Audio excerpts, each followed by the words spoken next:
I think it's also really interesting to see how TikTok Shop evolves and matures together with TikTok itself, right? I mean, it really just came onto the scene 5 years ago during the pandemic.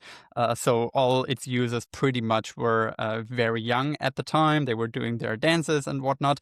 And now we see, as you just mentioned, products like baby related things blowing up because people are getting older and because it's not only the 13-year-olds on the platform anymore. Hopefully, those are not the ones buying baby related stuff. As the audience matures, you also have a different kind of audience to sell to, right? And the Mhm. products will come with it. Yeah, and that's the thing as well, just to kind of like add to that as well. I feel like again, some brands are stuck in the kind of mindset that they think that their audience is not on the platform, right? But realistically they are. Again, you see a lot of people, like say 30 plus, who are spending on the platform as well. So again, it definitely, if your audience has a mobile phone, the likelihood is that majority of them will probably be on TikTok or will be on there within the near future again. And it might not necessarily be buying through TikTok Shop right now, but they might be seeing your content on TikTok Shop and then they might remember you. And like say, go shop on Amazon, shop on your website. So again, definitely need to be thinking more outside the box rather than tunnel vision about TikTok and TikTok Shop. You mentioned it before, the halo effect, right? You can see it happening again and again, but it's Mhm. very difficult to attribute that.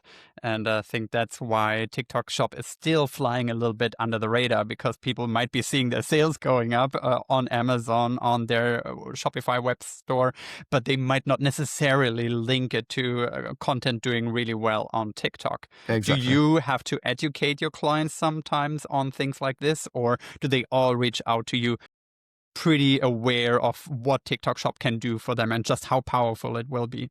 Yeah, I think it's a mixture. I think some obviously don't understand, but some do. And I think the more we have like case studies as a whole within TikTok Shop, where again, you see the brands that are actually speaking about it as well, I think it sounds better when it comes from actual brands because they see it rather than obviously us as agency owners saying it, because then brands might think, oh, you're just saying it because obviously it's a thing. But I think once brands start to see other brands saying, okay, there's actually a halo effect, I think that's what kind of strikes a chord more. And again, like I say, it definitely is there. Again, you can look at any time, like I say, when Golly does a big incentive. And again, if you look at like Amazon, like third party tools like Jungle Scout and stuff, you see a spike in their sales, right? So again, it definitely is there. And I think it's just the fact that you might not necessarily be able to measure it, like I say, like Apple's for first Apple's. But again, you definitely know that it does help support the rest of your marketing channel mix.